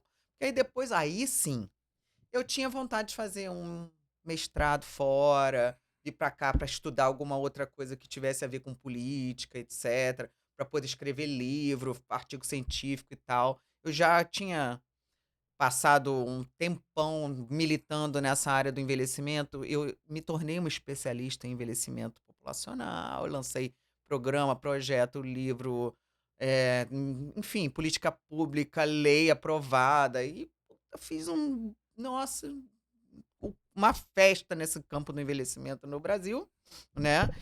E aí, de repente, me vi numa situação de que eu tinha que concorrer de novo em 2018. Perdi a eleição humilhada pela Globo, do início ao fim. Me perseguiram. Eu fui uma das últimas pessoas sem rede social forte, porque eu era política de De ir na conversar com o casa. povo. Eu não tava falando pra vocês aqui que eu tinha facilidade de entrar em comunidade por causa do PP. Então eu tava acostumada. Mas isso foi morrendo. Houve uma transição para rede social que eu não tive tempo de fazer. Porque eu fui detonada antes. Eu fui a última pessoa que a Globo detonou. Eu fiquei um mês e meio apanhando por conta da nomeação. Eles só pararam de me bater no dia que eu desisti da candidatura. Beleza. Aí fiquei 2018, 2019, 2020 trabalhando como professor especialista numa faculdade em Campos. E aí, 2020, me preparei para vir prefeita do Rio de Janeiro. E aí comecei, e as lideranças de direita vindo atrás de mim, falei, pô, ótimo, vamos, vamos, vamos. Comecei a montar uma equipe e tal, não sei o quê. Menino, não fui presa. Presa por um processo onde eu não tinha nem ter entrado, foi uma coisa de governo do estado, eles fizeram uma investigação lá em contratos com uma empresa que realmente, de um amigo meu, empresário amigo meu, só que, primeiro, eles não fizeram nada de errado. Segundo, o meu único caso ali foi apresentar Pedro Fernandes para o empresário, que era o secretário de Educação no Rio de Janeiro. Eles fizeram um trabalho lindo lá, e para se provar depois, anos depois, que o processo não tinha nada de errado e foi anulado. Anulado, mas fui presa. Fiquei 33 dias na cadeia até eu desistir da candidatura. A mesma coisa que fizeram no ministério, me prenderam, não me prenderam, me acabaram Aí com a minha quando você reputação. desistiu, Aí eu fui pode ir solta, embora. eu fui solta. Aquilo ali, cara, tipo, foi no meio da Covid, eu não tinha quem pedir, com quem conversar, perdi o contato. Seu telefone para de tocar quando você é presa, as pessoas tomam horror de você. Existe um preconceito absurdo, mesmo que eu tenha sido prisão preventiva, Uhum. tá? E num processo foi anulado depois, mas fica a pecha de você, como diz a Erika Hilton, fica a pancha, né? Não é pecha, não é pancha, porque ela é burra, não sabe português, né? Fica a pecha de você ter sido presa, né? Minha filha foi me visitar na prisão, eu nunca tinha tido um processo. E de repente viro marginal, sou presa na Covid. Então, assim, acabou meu dinheiro. Acabou meus recursos, acabou. Eu falei, ainda tem um recurso aqui, mudei para São Paulo para fazer alguma coisa. Aí fui fazer mestrado na PUC de São Paulo, em processo penal. Então, assim, eu tive que fingir demência lá dentro, né? E depois fui fazer cinema em São Paulo, na Academia Internacional de Ninguém podia Cinema. saber quem você era, ou filha de quem você Que era ali dentro. isso, Não você era expulsa. gente. Que eu sofri, hein? Sofri discriminação ali nos dois. Na PUC, ninguém soube. Mas na Academia Internacional de Cinema, Souberam. souberam, fizeram Nossa tipo. Senhora. Enfim, não. Aí, de São Paulo, eu não tinha mais dinheiro. Voltei pra casa da minha mãe pra cuidar dela e ficar com ela, né? No final da vida dela lá. Não consegui emprego, ninguém me arrumava nem como advogada, nem com mestrado em direito, nem com título de diretora de cinema. Ninguém me dava emprego, ninguém me contratava. E aí eu fiz a campanha de 2022 como deputada por São Paulo. E aí perdi a eleição. Quando eu perdi a eleição, No PTB, chuva de você estava no denúncias, PTB. chuva de denúncias em cima de mim, porque recebi os 3 milhões lá para fazer a campanha em São Paulo, não sei o quê.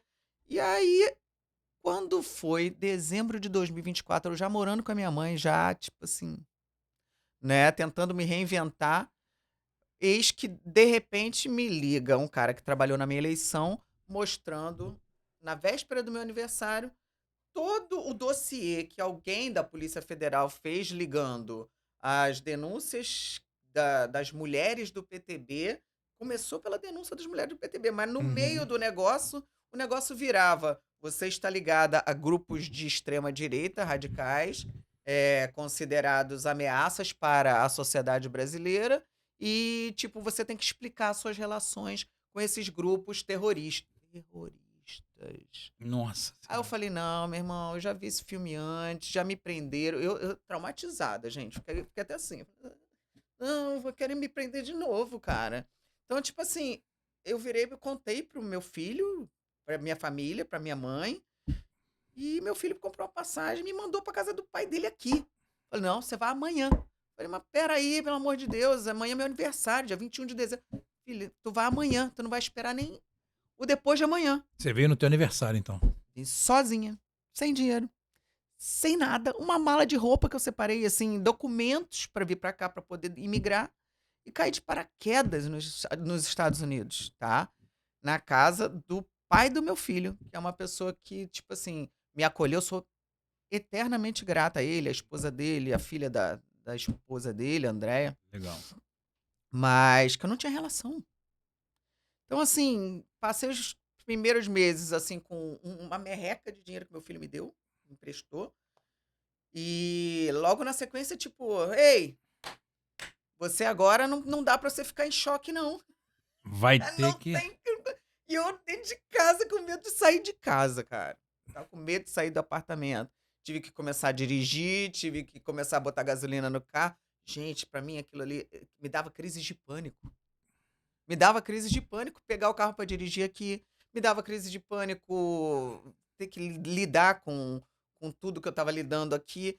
Aí eu comecei esse processo de migração aqui para fazer o EB1A, porque eu tinha muito título, muita prova, muita medalha, muita conquista. Então, assim, era um processo tranquilo para fazer habilidades especialíssimas pelo B1A. E aí, gente, eu não conseguia juntar documento, eu não conseguia escrever os textos da carta para o meu processo de imigração. E por quê que eu não conseguia? Estava em choque, eu não conseguia. Aí, ao mesmo tempo, então, me adaptando à sociedade aqui e vendo que, poxa, nesse período de transição em que eu estava ali com visto, né, de turismo, eu tinha que me virar para arranjar algum dinheiro. Então, assim, passei pelo mesmo processo que a maioria dos imigrantes passa aqui, fazendo faxina como helper, ajudando, tentando fazer qualquer dinheiro para poder comer e sobreviver aqui. E foi assim que eu sobrevivi no início desse processo todo, até dar entrada no meu documento e ter a liberação eh, do meu work permit, que é a permissão de trabalho, conseguir renovar a minha habilitação, que foi outro inferno, abrir conta em banco, enfim, ter uma vida minimamente organizada como cidadã, querendo ser cidadã com green card aqui nos Estados Unidos, né. E aí eu, no meio desse negócio, eu vim em dezembro, dia do meu aniversário, em junho, maio, minha mãe morre. Minha mãe morre e eu não consigo estar nem perto dela. Eu não vi minha mãe morrer. Foi um outro baque na minha vida, assim, absurdo. Eu sozinha, sem ver meus filhos, minha mãe morre, eu sabe, foi assim, um primeiro momento de muita tristeza, mas aprendi muita coisa. É o que a gente vinha falando aqui até com a Bárbara, inclusive a sua esposa, a gente aprende a dar valor para coisas que a gente não dava, a gente começa a ver o quanto de dinheiro que a gente, gastava, até por uma questão de comodidade, de facilidade mesmo, né, ficar comendo fora toda hora, coisa que americano não faz. Americano mesmo tendo chance de ter uma vida financeira melhor, economiza em tudo. Eles são viciados naqueles encartes de desconto, e se falar, assim: "Ah, é só os pobres que fazem isso", não é nada, cara. Eu fiz amizade com um monte de gente aqui, eh, e me relacionei com americanos e com brasileiros que já estão aqui há muito tempo. Então eles pegam as manias todas dos americanos, de ver desconto, de conseguir coisa mais barata, de negociar melhor. Então isso, assim, foi muito bom para mim nesse sentido de me tornar mais autônoma, mais independente e inclusive sendo coerente com toda essa minha formação de envelhecimento populacional saudável e ativo, né.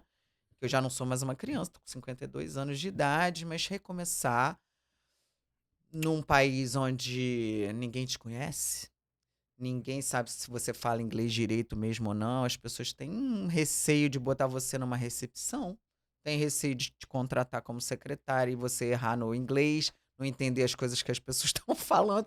Gente, E eu acho que você é um grande exemplo, Cris, de eh, não importa o que você foi no Brasil, quando você chega aqui você não é nada, né? Porque você foi presidente de partido, deputada federal, eh, vereadora, ministra. ministra, e chega aqui, você tem que recomeçar do zero, não é? Provavelmente é até difícil de um americano olhar assim e falar: "Pô, será que ela foi ministra do É, país dela?" exatamente. Eu que não Né? tenho não tenho dinheiro nem pra fazer as unhas direito de vez em quando, né, só andava com o cabelo arrumado, arrumava, né, outro nível. Claro, Brasília todo mundo anda muito Tem arrumado, que né? arrumar, porque lá realmente é outro patamar. Então, tipo, chega aqui a pessoa, eu falei até pro Alexandre, o Alexandre sabe disso, estava com alergia nas mãos por causa de um produto químico que a gente passa a fazer a faxina, né. E aí a gente não estava acostumada mesmo, entendeu. Então, tipo assim, virei uma dona de casa melhor, virei uma Aprendeu bastante coisa. cozinheira melhor, inclusive, já sei cozinhar mais rápido, coisa que, tipo, ficava lá, né, TDAH, ler a receita, montar todos os pratos ao mesmo tempo, essas coisas assim, eu já consegui, evoluir como ser humano, olha que coisa incrível, né. Mas eu acho que a imigração faz muito bem nisso aí, porque acaba que você acaba aprendendo muito, né? Uma série de coisas você aprende a fazer, coisas que no Brasil você não faz, até porque a mão de obra no Brasil é barata e que a mão de obra é cara. Então tem coisas que você aprendi a fazer. Eu, como tenho empresa aqui de locação de carros, eu tô agora querendo aprender a trocar o óleo do carro. Nunca no Brasil eu aprendi a trocar óleo. Aqui eu ainda não aprendi. Mas eu, como eu acabo gastando muito com trocar de óleo, eu falei, eu vou aprender a fazer esse negócio. Para gastar menos. Exatamente. Já vi que não é tão difícil. Falei, poxa, eu vou fazer isso aqui. Eu vou aprender a levantar o carro ali, abrir um negocinho embaixo, tirar o óleo, botar o óleo em cima, trocar o filtro. E cada troca de óleo que eu faço é $80. Então, falo, pô, o cara faz em Exato. 20, 30 minutos. Eu falo, eu mesmo vou fazer esse negócio, eu vou aprender a fazer. Então, Essa é a diferença É. do homem americano, inclusive, para o homem brasileiro, o tá? homem Porque americano sabe fazer tudo, né? tudo. Tudo, Eles tudo, sabem tudo, tudo. tudo, eles sabem consertar o carro. Não sabem apenas trocar o óleo, mas eles sabem fazer o carro funcionar depois. Eles vão lá, sabem dar chupeta na bateria, Ó, eles sabem eu não sabia fazer chupeta. Hoje em dia aqui eu pois faço é. chupeta. Eu tenho até negócio de chupeta em casa. Se um carro enguiça, eu vou lá. Até trocar a bateria, eu já troco. Viu No só? Brasil, não sabia Ó, no Brasil não sabia fazer nada. No Brasil, por exemplo, e eu era classe média, mas eu não trocava nem mais uma lâmpada da minha casa. Eu chamava o porteiro e dava R$ 50. A lâmpada, eu não vou subir na escada. Eu dava R$ 50 e não trocava uma lâmpada. e você estava ajudando Aqui, o cara. Você, é, tipo assim, é um é, negócio que. aí aqui você, inclusive é uma coisa que o brasileiro deveria botar isso na educação básica, né? O cara saber um pouco de elétrica, de hidráulica, o mínimo, porque o Faz muita americano, diferença. ele mexe no carro, O ar-condicionado, ele no conserta o ar-condicionado. ar-condicionado. Até porque se quebrar o ar-condicionado aqui também, você morre, né? É. É sobrevivência, né? No verão. Deus, No verão é muito quente, quente. é muito quente. Se quebrar o É ar-condicionado, tipo ninguém fica. Rio de Janeiro no Se verão. quebra o ar-condicionado desse ambiente aqui, a gente tem que Sai encerrar e correndo. acabou. Não, É. não vai, Vai embora. não dá. Eu acho que é pior que o Rio de Janeiro no verão. Acho que é mais calor. São 3 sóis pra cada pessoa, não é? São É 2 muito, só, é. não. É 3. Você vai andando e o sol vai 3 do lado, sóis. 3. É, direita, esquerda e em cima aqui. Exatamente. Mas eu acho que isso é um grande aprendizado que as pessoas têm aqui para os Estados Unidos. A maioria das pessoas acredita um pouco num discurso que ela vai chegar aqui e vai ficar rica e tal. Esse discurso ele é totalmente falso. Né? Esse discurso não é Sem verdadeiro. trabalho? Sem trabalho é falso. É falso. A pessoa não vai nem sobreviver, provavelmente. Mas que é uma grande escola a América para as pessoas a nível de você ter que se desenvolver, ter que trabalhar, ter que se esforçar, ter que aprender uma série de habilidades e tal. Isso é uma escola que, inclusive, Emancipa o ser humano. Sim. Que é o que o PT não quer que o brasileiro aprenda, né? O brasileiro não pode ser independente. Emancipado Ele tem que ser dependente do Estado e aí fica ali sendo pobre, miserável, e o Estado arcando ele, bancando com ele para ele poder manter aquele voto de cabresto. O americano realmente ele cria uma independência gigantesca. Mas, Cris, eu queria te agradecer a sua presença aqui. A gente não sabe do nosso futuro, né? Não sei se você pode voltar ao Brasil, se a gente tiver uma mudança eleitoral, se você vai voltar, se você não vai voltar. Não sei qual é o futuro, mas eu queria desejar boa sorte para você nos seus próximos passos. Leve um grande abraço se você encontrar o seu pai em breve, quando você encontrar o seu pai. Eu tinha até uma foto, estava até procurando, tinha uma foto com o seu pai lá no partido, lá no PTB, e pô, o seu pai, na sede nacional, seu pai me recebeu muito bem, muito bem. Eu me lembro que ele fez era a inauguração do Movimento Cristão Conservador, com o padre Kelmo e o pastor Joel. E aí no final, assim, tinha muita gente ali, muita gente importante. Aí quando foi todo mundo embora, assim, ele sentou comigo e falou, me conta de você. E aí eu fiquei conversando com ele, assim, e foi um cara, uma coisa que eu falei, pô, que pessoa simples, ele, né, me deu a maior atenção do mundo. Ele é apaixonado por pessoas, ele ficou conversando, doce, ótimo. Eu, assim, foi muito bom conhecer o seu pai pessoalmente. Seu pai, sem dúvida nenhuma, foi uma das maiores vítimas do regime brasileiro, uma das maiores, uma das que mais Agora eu sofreu. posso te fazer uma pergunta? Fazer uma pergunta para você? Vamos inverter o papel aqui? Vamos. Por que você acha que o pessoal simplesmente parou de falar do meu pai? Por que você acha que as pessoas têm uma restrição a usar o nome do meu pai, a falar sobre o meu pai?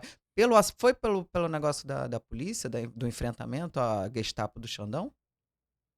Pode ter sido aquele enfrentamento, que aquilo foi muito próximo da votação presidencial de 2022, e muitas pessoas tentaram encontrar uma resposta para a derrota do Bolsonaro ao Lula. Né? Tentaram encontrar um Virou culpado. ele, virou a Carla Zambelli. A Carla Zambelli. E assim, não foi, a culpa não foi o seu pai, não foi a Carla Zambelli. Eles iriam dar a vitória pro Lula de qualquer maneira. Isso é a coisa mais básica para qualquer um que estuda a tomada de poder, sabe. Eles iriam dar vitória pro Lula.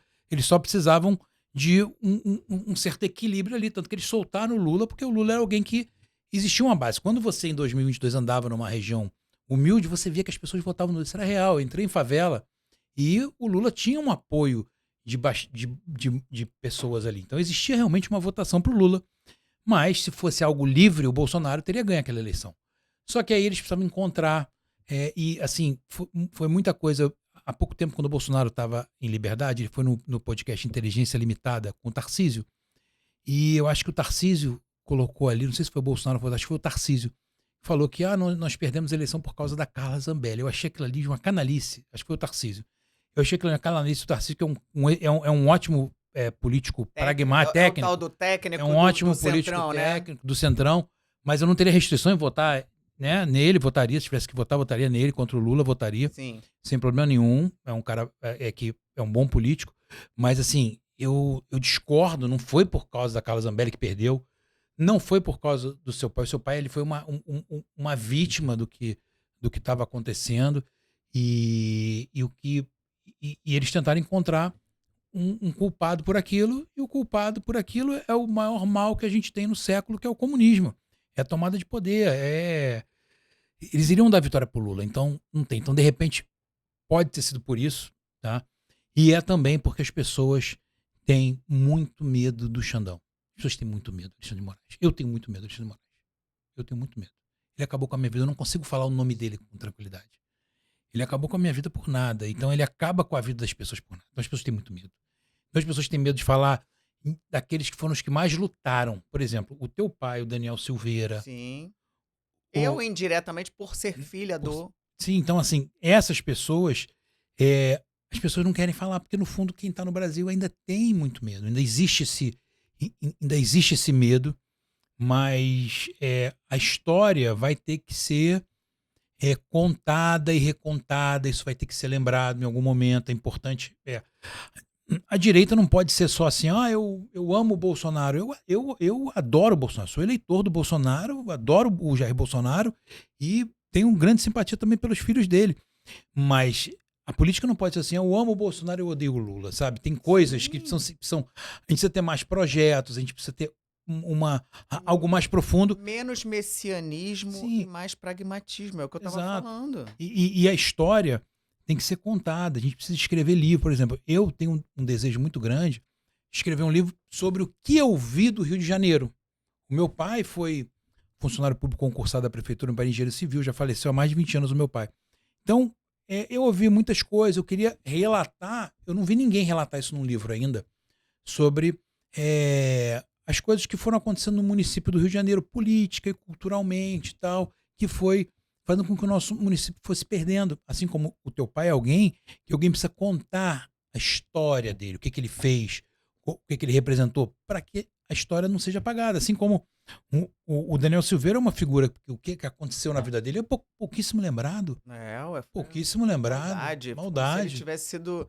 É porque na história das guerras, a grande realidade é que quem morre no fronte não é lembrado. Não é lembrado. Não é? Entendeu? Os heróis, aqueles que lutaram ali, não são lembrados. Então, Só assim, quem consegue sobreviver quem e consegue que deveria sobreviver contar a história, mas aí escolhe não contar. escolhe não contar, exato. Então, assim, eu acho que essa questão do seu pai foi uma grande injustiça, colocar o seu pai como um dos responsáveis e colocar que o que ele fez ali foi errado. Ele estava sendo extremamente perseguido. Ele estava antevendo o que ia acontecer com o Brasil, porque a gente realmente está vivendo numa ditadura. Não é à toa que ele veio para cá, ele ia ser colocado nos porões por opinião política. Como meu pai foi colocado, quase morreu. Quase morreu. Como Daniel Silveira também teve muito mal de saúde também, quase morreu. Dentro do sistema prisional, que é terrível. Eu fiquei 33 dias no sistema prisional. É podre, é terrível. E para a mulher ainda é pior ainda, mas não vou entrar nessa aqui agora não. Mas assim, meu pai anteviu. Eu acho que assim, o grande lance do meu pai é que ele viu muito antes o que estava acontecendo, o que ia acontecer. E aí ele e o Daniel falando, Ó, tá isso, os caras estão fazendo errado, é inconstitucional, e apontando o dedo, foram os primeiros a cair. E o teu pai, ele fez uma questão, eu acho que pouquíssimas pessoas leram, mas o PTB, ele fez um novo estatuto. E eu li esse novo estatuto. Sim, E era um estatuto, era de fato um partido de direita. era. O que hoje a gente não tem, mas era de fato um partido de direita. O novo estatuto do PTB era uma coisa tão incrível, falava até de geopolítica, era fenomenal o novo estatuto do PTB. E eu me lembro que eu li esse estatuto e eu fiquei impressionado. Eu achei assim, fenomenal esse estatuto do Realmente. PTB. E uma das coisas que o sistema fez para calar a voz do seu pai politicamente é porque o PTB, na eleição de 22, se tivesse deixado ele trabalhar livremente, é um partido que iria sair muito forte, e aí não podia deixar, tiveram que desidratar o PTB, e para isso eles precisavam. É, Acabaram com o é, partido, tomaram tudo da gente, da é. minha família, do meu pai, e tomaram num grau que foi difícil cuidar da minha avó, que acabou de falecer, a única que estava viva, a mãe dele, no final da vida dela, porque a família como um todo, tá, foi prejudicada justamente pelo que você falou, pelo medo do Xandão. Sim, é muito complicado. Mas assim, que a gente possa é, é, enfrentar esse problema da maneira pela qual ele tem que ser enfrentado, né? Sem medo, com fé, com esperança, que o que, o que vai derrubar o Xandão é a verdade, sabe? É o caminho, é Jesus Cristo, é isso que vai derrubar o Xandão. Amém. Porque o Xandão, ele não vai. Não é nem a figura dele, é o que tá por trás dele, sabe? Tem uma coisa muito ruim por trás dele, eu tenho certeza disso. Eu já tive experiência com isso, eu sei. Tem uma coisa muito ruim por trás. É muito Tem uma ódio, coisa muito ruim, é muita frieza, é muita maldade, é muita é muita psicopatia. psicopatia. E tem uma coisa ali que é, não é humano que tá por trás do Xandão, e que a gente possa enfrentar isso para libertar essas pessoas, para que as pessoas não sejam vítimas disso, mas é, Eu vamos crer creio nisso. no que você está falando. Eu creio que existe um momento agora. O Trump só está vivo porque Deus assim quis. Infelizmente não foi o mesmo com o Charles Kirk, que foi mais uma vítima dessa esquerda nefasta mundial. Mas existe realmente um movimento mundial e não é apenas físico, ele é metafísico também, ele é espiritual também. E é graças a esse movimento que está acontecendo para salvar a Terra dessa maldade, dessa perversidade, que nós vamos expurgar esse mal, vencer esse mal e, quem sabe, libertar os brasileiros. Quem sabe não, vamos libertar os brasileiros dessa ditadura e desse controle do crime organizado que tomou conta do Brasil. Obrigado, minha amiga Cris. Muito obrigado. Tá? Deus abençoe você, sua vida. Amém. Boa sorte na sua caminhada. Pessoal, muito obrigado. Se inscrevam no nosso canal e sigam também a Cris na rede social dela. Eu vou botar na descrição a rede social dela, o Instagram, para vocês acompanharem o trabalho, os vídeos que ela faz também. E ela posta um pouco da vida dela, opiniões políticas sobre o Brasil. E um grande abraço. Até a próxima, pessoal. Valeu.